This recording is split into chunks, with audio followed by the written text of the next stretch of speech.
সবাইকে আমন্ত্রণ। Clemon beyond the গ্যালারিতে হাজির হয়ে গেছে আমি রেজওয়ানুজ্জামান, আর আজকে আমাদের সঙ্গে অতিথি হয়ে আছেন মোহাম্মদ ইসলাম। আগেই বলছিলাম ক্রীড়া সাংবাদিক, ক্রিকইনফোর বাংলাদেশ প্রতিনিধি।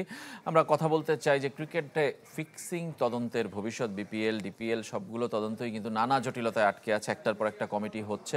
আসলে ভবিষ্যৎ কি? অভিযুক্ত যেসব ক্রিকেটার তারা কি আসলে ক্রিকেটের বাইরে থাকবেন তদন্ত শেষ না হওয়া পর্যন্ত, নাকি খেলবেন? সেই বিষয়ে কিন্তু একটা ধোঁয়াশা রয়েছে। সব বিষয় নিয়ে কথা বলবো। আপনারাও চাইলে অংশ নিতে পারেন আমাদের এই আয়োজনে। ফোন করতে হবে স্ক্রিনে দেখানো নম্বরগুলোতে। ইসাম ভাইয়ের কাছে জানতে চাই যে প্রথমেই যে এই তদন্তটা আসলে দীর্ঘায়িত হচ্ছে কেন, এটা প্রশ্ন। আমি জানি যে এইসব তদন্তে আসলে প্রমাণ করাটা খুব ডিফিকাল্ট এবং বাংলাদেশে সেই টেকনিক্যাল সাপোর্টগুলো আসলে আরও কম। সেটাই কি একমাত্র কারণ, না ইচ্ছা, সদিচ্ছা কিংবা আসলে চেষ্টাটারও অভাব আছে? কোন জায়গাটায় আসলে আটকে আছে?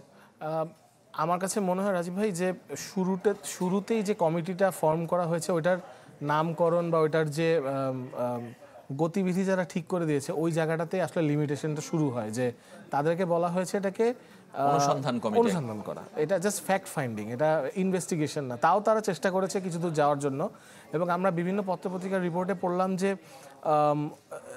তার বিসিবির যেই অ্যান্টি করাপশন ইউনিট তারাও খুব একটা সহযোগিতা করে ফেভারে ছিল না এই কমিটিটার, যেটা আমার কাছে খুব সারপ্রাইজিং লেগেছে যে ক্রিকেট বোর্ডই তাদেরকে অ্যাপয়েন্ট করলো, কিন্তু সেই সহযোগিতা যদি না পায় তাহলে তারা কাজ করবে না। তাও তারা কিছু দূর যে কাজ করেছে, এবং আমরা যেটা বেশিরভাগই পত্রপত্রিকায় পড়েছি যে তারা আইডেন্টিফাই করতে পেরেছে। প্রায় শুনলাম যে এই গত বিপিএল এবং তার আগের দুই বিপিএল মিলে প্রায় প্রচুর 60-70টা প্লেয়ার বা অফিসিয়াল প্লেয়ার, দল, অফিসিয়াল কোচ সবার নামই এসেছে। জি, তো ওইটাই মানে আমার কাছে মনে হচ্ছে যে যেহেতু একটা ধোঁয়া উঠে গেছে, পত্রপত্রিকায় এসে পড়েছে, এবং এটা নিশ্চয়ই আরও ডিটেল রিপোর্ট ক্রিকেট বোর্ডের কাছে যাবে, যেটা হয়তো আমরা এখনও জানি না।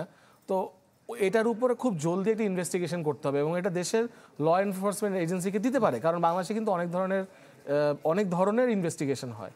তারা যেটা বলেছে শাকিল কাসেমের যে কমিটি, যে ফরেন্সিক যেই ব্যাপারটা, যেই অ্যাঙ্গেলটা, ওইটা নেই তাদের হাতে। আই টোটালি আন্ডারস্ট্যান্ড, বিকজ তারা তো ল এনফোর্সমেন্ট এজেন্সিকে এনগেজ করেনি না, মোবাইল কল রেকর্ড নেই কিংবা কোনো প্রমাণ করার সুযোগ নেই। এটাকে আপনি আরো একটু দুই এক ধাপ যেতে পারেন, আরো একটু ডিপে যাওয়া যায়। মোবাইল ফোনকে আরো ভালোভাবে যদি সার্চ করা হয় বা আরো ভালোভাবে যদি ডেটাটা বার করা যায়, কারণ আমরা জানি যে আইসিসির আকসুর যেই কার্যবিধি যেটা ছিল বা তারা যেভাবে কাজ করে, ইভেন সাকিব আল হাসানের কেসেও কিন্তু ফোন নিয়ে ডিলিটেড মেসেজও তারা রিকভার করতে পেরেছে। তো এইটা তো ওয়ার্ল্ড ওয়াইড অ্যাকসেপ্টেবল কিছু টেকনোলজি আছেই, যেগুলো বাংলাদেশেও আমার ধারণা চলে এসছে। এটা পারা যাবে, কিন্তু ওই তো আপনি যেটা প্রথমে বললেন, সদ ইচ্ছাটা আছে কিনা ক্রিকেট বোর্ডের।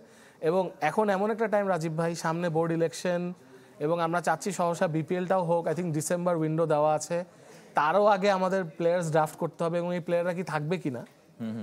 এবং আমরা যেসব নাম পড়েছি এখানে আমি নাম বলবো না, তবে নামগুলো কিন্তু মেজর, মানে আমরা তো চেষ্টা করব যে এই প্লেয়ারদের হয় কিনা, এদেরকে রাখা যাবে কিনা, বা তাদের ফিউচারেরও তো ব্যাপার আছে এখানে। অনেকগুলো প্রশ্ন আসছে। আমি একটু কমিটির থেকে আসি, যে একটা কমিটি করা হয়েছিল, আপনি যেটা বলছেন, তারা একটা প্রাথমিক রিপোর্ট দিয়েছে, পূর্ণাঙ্গ রিপোর্ট দেওয়ার অপেক্ষায় রয়েছে। সেই রিপোর্টটা আসলে বাস্তবায়ন করা যায় কিনা সেটার জন্য একটা কমিটি করা হয়েছিল 4 সদস্যের বোর্ড মিটিংয়ে, আপনি জানেন। তারপরে আরেকটা, গত পরশুদিন আমি যদি ভুল না করে থাকি, বোর্ড সভাপতি বলেছেন যে আরও একটা কমিটি করার কথা।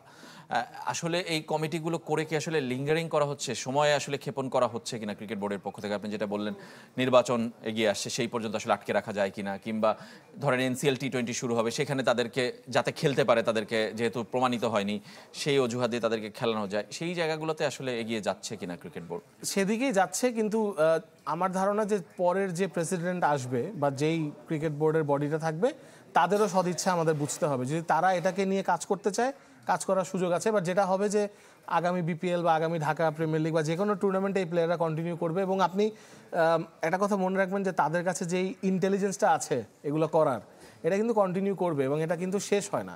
এবং আমরা যেটা বুঝতে পারছি, এখন টিভিতে যেই খেলা দেখানোই হয় ওয়ার্ল্ড ওয়াইড, সেটা যেই লেভেলেরই খেলা হোক, আপনি দেখবেন যে বেশিরভাগ খেলা এখন বেটিং কোম্পানিজরা স্পন্সর করে।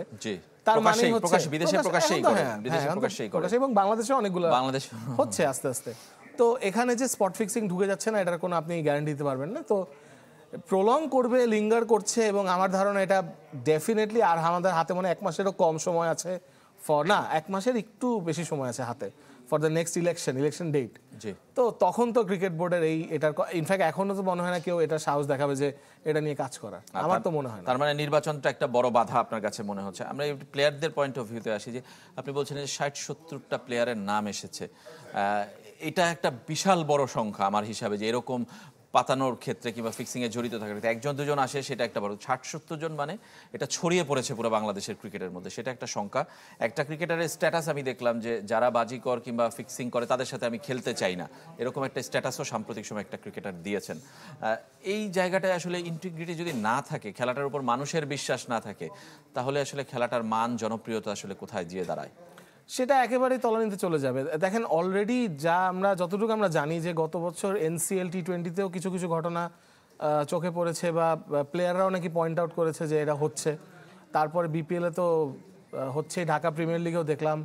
তো যেখানেই খেলাটা একটু টিভিতে দেখায় বা একটু পপুলারিটি থাকে, সেখানে তো এই প্রবলেমটা ঢুকে যাচ্ছে। আর এটা বাংলাদেশে এখন যদি 60 জন প্লেয়ারের মধ্যে যদি ধরে নেন 30 জন ইনভলভ থাকে, অ্যাজ ইউ সেড, যে প্রতিটা একটা বড় সংখ্যা, অনেক বড় সংখ্যা, অনেক বড় সংখ্যা, এবং এটা রিস্কি। মানে আপনি অলরেডি বীজ চলে গিয়েছে, আপনি এটাতে রুট আউট করতে হলে আপনার প্লেয়ারদেরকে একটা বড় পানিশমেন্ট দিয়ে বের করতে হবে, যে খেলাধুলা বন্ধ হয়ে যাবে, বাংলাদেশে খেলা বন্ধ হয়ে যাবে। এবং একটা ইন্টারভিউতে তামিম ইকবাল বলেছে যে তার ইচ্ছা, সে যদি বোর্ডে আসে বা তার অ্যাকচুয়ালি সে এটা বলেছে, আমি বোর্ডে না আসলেও আমি চাই যে একটা মানে দেশের আইনের মধ্যে যেন এটা চলে আসে, যে ফিক্সিং প্লেয়ারদের বলেছেন তিনি যে অ্যারেস্ট করা হোক কিংবা জেলের শাস্তির বিধানটা যোগ করা হোক, শাস্তির বিধান চলে আসুক, তাতে তারা আসলে ভয় পাবে। কি ভয় ঢুকছে না কারো ভিতরে রাজীব ভাই। এখন যদি এমন হয় যে এত কিছু করার পরও তারা খেলতে পারছে নেক্সট সিজন, আপনি চিন্তা করেন কত সহজ হয়ে যাবে তাদের জন্য জিনিসটা।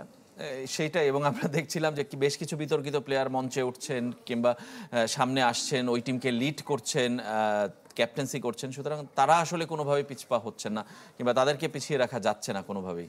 আর আরও একটা বড় রিস্ক হচ্ছে যে আমরা বিভিন্ন পত্রপত্রিকায় যেটা পড়লাম যে একজন খেলোয়াড়কে বাংলাদেশ শ্রীলঙ্কাতেও নিয়ে যাচ্ছে। তো আমি এটাও বুঝতে পারছি না, যদি নীতি নির্ধারকদের কাছে একটা তথ্য থাকে, কোনো একটা প্লেয়ার সম্পর্কে যদি থাকে, best to avoid that player. মানে তারা কি সিদ্ধান্ত নিচ্ছে, হ্যাঁ আমরা জিজ্ঞেস করতে পারি অমুককে কেন নেওয়া হচ্ছে না, কিন্তু যদি সেই প্লেয়ার পারফর্মও না করে, আপনি তাকে নিয়েই যাচ্ছেন, আসলে কি মেসেজটা সেন্ড করতেছে আমি খুব একটা ক্লিয়ার না এই বিষয়ে, একটা পার্টিকুলার প্লেয়ারের বিষয়ে। তারপরেও তো দেখছি যে প্লেয়ারদেরকে পিক করা হচ্ছে। আপনি বললেন যে মঞ্চে উঠে একটা দলকে রিপ্রেজেন্ট পর্যন্ত করে এরকম একজন অভিযোগ, মানে যাকে নিয়ে অনেকগুলো অভিযোগ আছে, মানে বছরের পর বছর। এবং রাজীব ভাই, মানে এইটার ইন্টারেস্টিং একটা আমার কাছে একটা তথ্য আছে, যে একটা রুট কজ হচ্ছে অনেকগুলো প্লেয়ার। আপনি দেখবেন যে খুব কমন একটা টুর্নামেন্ট আছে আবুধাবি টি10, তারা কিন্তু ওইখানে খেলে, ওইখানে সংযুক্ত আরব আমিরাতের প্রচুর প্লেয়ারও ব্যান্ড হয়েছে ওখানকার ইনভলভমেন্টের কারণে। তখন অনেক তথ্য এসেছিল আমাদের কাছে যে কারা কারা ইনভলভ ছিল, সেখানে কিন্তু টুকরা টুকরা ভাবে আমরা কিছু বাংলাদেশি প্লেয়ারদেরও নাম শুনেছি। সেই প্লেয়ারদের ইনভলভমেন্ট এখনও শুনতে পাচ্ছি। সো এটা কিন্তু অনেকদিন আগের, প্রায় আই থিঙ্ক 7-8 বছর হয়ে গেছে ওই টুর্নামেন্টটা খেলে। এবং আমার পার্সোনালি মনে আছে যে এক ইউএই প্লেয়ার, যাকে নিয়ে সাংবাদিক মহলে একটা ফিস ছিল যে এই প্লেয়ারটা ইনভলভড, তার সাথে আমি অনেকগুলো আমাদের পরিচিত প্লেয়ারের ছবি দেখেছি, হয়তো ডিনার করতে যাচ্ছে বা ঘুরতে যাচ্ছে আবুধাবিতে, দুবাইতে। তো আমার সবসময় ইয়াং প্লেয়ার ছিল, বাংলাদেশি প্লেয়ারগুলো তখন ইয়াং প্লেয়ার ছিল। লাকিলি বেশিরভাগের নাম আমি এখনো দেখিনি কোথাও, কিন্তু এটা হয়। আপনি যখন এইসব টুর্নামেন্ট খেলবেন, একই হোটেলে থাকা খুবই সহজ, মানে মিলামেশা করে একটা জিনিস যদি অফারও করে ফেলে, কিছু করার থাকে না তখন প্লেয়ারদের। মানে টাকার অঙ্কটা আমি শুনেছি যে এক একটা ম্যাচে 50-60 লাখ টাকা কিংবা তার বেশিও হয়ে যায়। মানে সুতরাং এত অর্থের লোভটা আসলে ডিফিকাল্ট, ফিরিয়ে দেওয়াটা খুব ডিফিকাল্ট হয় অনেক ক্ষেত্রে, অনেক প্লেয়ারের ক্ষেত্রে। আবার অনেকে কিন্তু সেটা ফিরিয়ে দেন, সেই প্লেয়ারও আছে, তাদের জন্য আসলে কঠিন হয়ে যাচ্ছে যে এই যখন দেখছেন যে যারা দোষী তারাও আসলে যখন খেলছেন কিংবা অবাধে বিচরণ করছেন তাদের জন্য, মানে বোথ পয়েন্টে আসলে কিন্তু একটা খুবই আনফেয়ার ব্যাপারটা, মানে খুবই আনফেয়ার। যারা অনেস্টলি ক্রিকেট খেলে বা যারা ঠিক পথে ক্রিকেট খেলতেছে তাদের জন্য তো আনফেয়ার। তবে আমার কাছে মনে হয় যে এখানে আশার আলো হচ্ছে যে অলরেডি দেখেন নিউজগুলো আমরা পাচ্ছি, এই রিপোর্টটা যারা করেছে তাদেরকে আমি খুব ক্রেডিট দিব যে তারা এটা আইডেন্টিফাই করেছে, তারা তাদের কাজ করেছে। এখন কাজ হচ্ছে বিসিবির এটাকে আরেক স্টেপ এগিয়ে নিয়ে। আপনি বললেন 2টা কমিটি ফর্ম করেছে, আমরা পত্রিকাতেও পড়লাম। আমার কাছে ব্যাপারটা হাস্যকর লাগলেও মনে হচ্ছে যে অ্যাটলিস্ট এই 2 কমিটি পর্যন্ত যাওয়ার আগে এটা অ্যাকচুয়ালি আমাদের আইন শৃঙ্খলা বাহিনীর হাতে তুলে দেওয়া উচিত। আমার কাছে তারা খুবই কেপেবল এবং তারা এটার থেকে অনেক কিছু বের করতে পারবে। শ্রীলঙ্কাতে কিন্তু আকসু আইসিসির ইন্টিগ্রিটি ইউনিট, যেটা তারা একটা অফিস সেট আপ করেছিল 2019-এ, এবং আপনার মনে আছে কিনা যে জয়াসুরিয়া পর্যন্ত অভিযুক্ত হয় এবং তাকে একটা 18 মাসের একটা শাস্তি আসে। দেখেন তাদের জন্য এটা খুব লজ্জাজনক ছিল, কিন্তু they actually went through. So Sri Lankan government বলেন, শ্রীলঙ্কা ক্রিকেট বলেন, তাদের কিন্তু ওই লজ্জার জায়গাটা থেকে তারা বের হয়ে এসে চিন্তা করেছে না ক্রিকেটটাকে ভালো করা। এখন তো আমরা অত কিছু শুনি না, আমরা অনেক বড় বড় প্লেয়ারদের নাম শুনছি। লঙ্কান প্রিমিয়ার লিগের শুরুর দিকেও আমরা সেরকমটা শুনতাম, কিন্তু এখন সেটা কমে গেছে। মানে বাংলাদেশেও হয়তো বা কারো কারো নাম আসবে কিংবা কোনো বড় তারকার নামও আসবে, কিন্তু সেই ভয়ে কিংবা তার তারকার খ্যাতি কিংবা ক্রিকেট বোর্ডের মান সম্মান কমে যাবে, সেই ভয়ে কি আসলে মূল পুরো খেলাটাকে আসলে এরকম কলঙ্কিত রাখাটা উচিত কিনা, সেই প্রশ্নটা আমার সবসময় আসছে। হ্যাঁ, আমারও থাকে প্রশ্নটা, এবং আমার কাছে একটাই ক্লিয়ার উত্তর এটার জন্য, যে আপনার হয়তো লজ্জা শরম একটু মানে সাইড করে আপনার যেতে হবে, বড় পিকচারে আসলে দেখতে হবে। হয়েছে আমাদের দেশে তো একটা বড় ঘটনাই হয়েছে, বিপিএল এর ট্রাইব্যুনালের আশরাফুলের এত বড় একটা পানিশমেন্ট আছে না, তো ওইখানে তো অনেকগুলো প্লেয়ারকে নিয়ে অনেক কথাবার্তা হচ্ছিল, finally Ashraful got the main punishment. তো একটা টিমকে ব্যান করা হয়েছিল, ঢাকা গ্ল্যাডিয়েটর, সবই হয়েছে।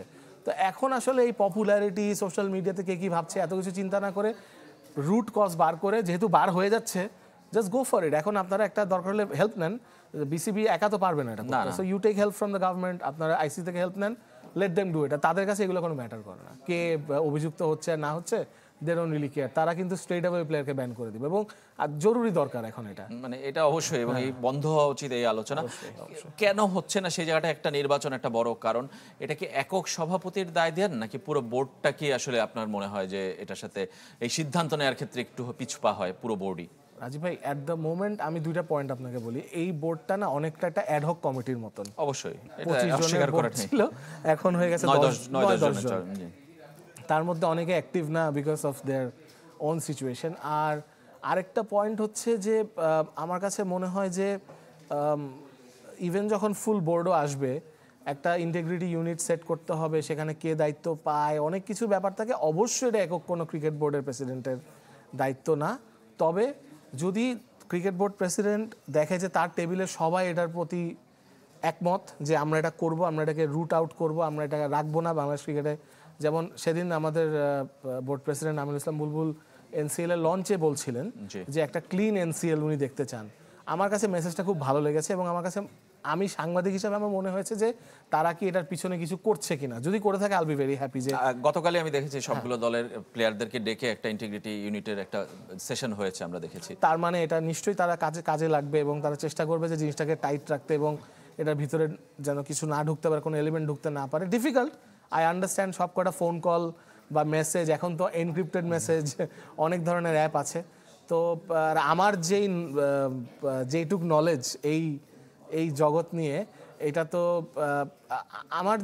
আমার যেটা ধারণা, কেন তো সহজে ঢুকে যাচ্ছে, বিকজ এলিমেন্টগুলো কিন্তু রাজীব ভাই শুধু প্লেয়ার, কোচ বা টিম অফিসিয়াল না, এটা হচ্ছে টিমের আনুষঙ্গিক যে স্টাফ থাকে বা টিমের আশপাশে, ইভেন মানে আমি বলবো আপনাকে যে বাস ড্রাইভার, কথার কথা, even he is involved in some way. মানে এটা শুনতে অনেক সিম্পল লাগে, বাট ছোট শহরে খেলা হচ্ছে বাংলাদেশের একটা, যেটা গত বছর শুনেছি যে মেসেজ পৌঁছানোর জন্য আপনার অ্যাপও লাগে না এখন। মানে ইট ইজ অ্যাজিউম যে এ পাচ্ছে, ক্যাপ উল্টা করা, গ্লাভস চেঞ্জ করা, মানে it's all there, everything is there. Plus bank transfer এখন খুব সহজ, বিভিন্নভাবে ব্যাংক ট্রান্সফার বিদেশে আরামে করা যায়।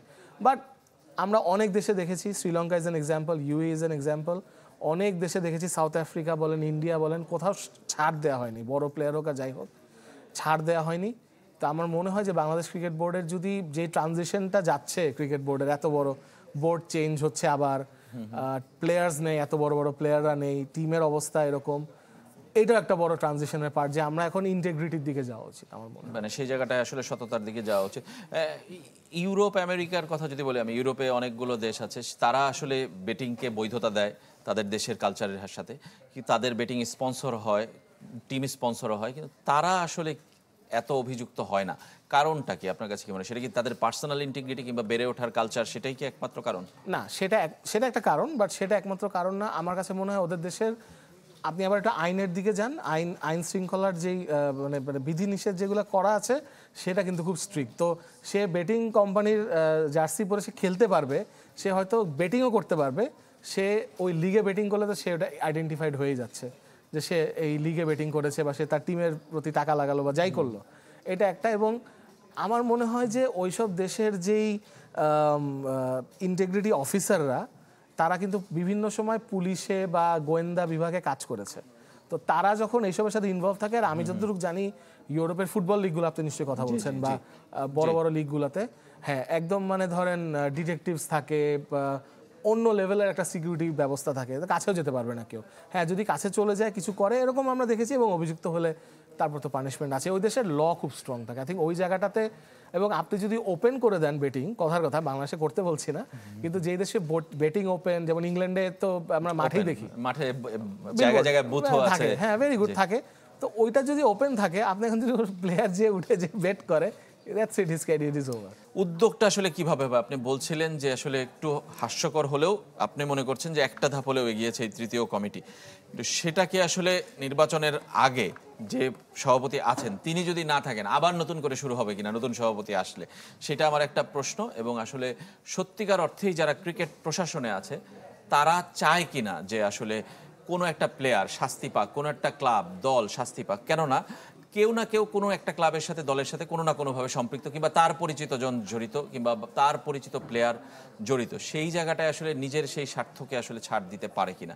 অনেকগুলো প্রশ্ন একসাথে করে ফেলেছি। না না, আপনার প্রশ্নগুলো ভালো, এবং আমার কাছে মনে হয় প্রথমত যেই দুজন মানে নির্বাচনের সভাপতি প্রার্থী হতে চান বলে যারা দুজনই বলেছেন, আমিনুল ইসলাম বুলবুল এবং তামিম ইকবাল, দুইজনই কিন্তু সেপারেট জায়গায় বা বিভিন্ন জায়গায় বলে আসছেন যে তারা চায় এটাকে রুট আউট করতে, তারা চায় এটাকে দূর করতে বাংলাদেশ ক্রিকেট থেকে। তামিম ইকবাল তো স্ট্রেট আওয়ে বলেছে যে সে চায় যে এটা জেল টার্মে চলে যাক।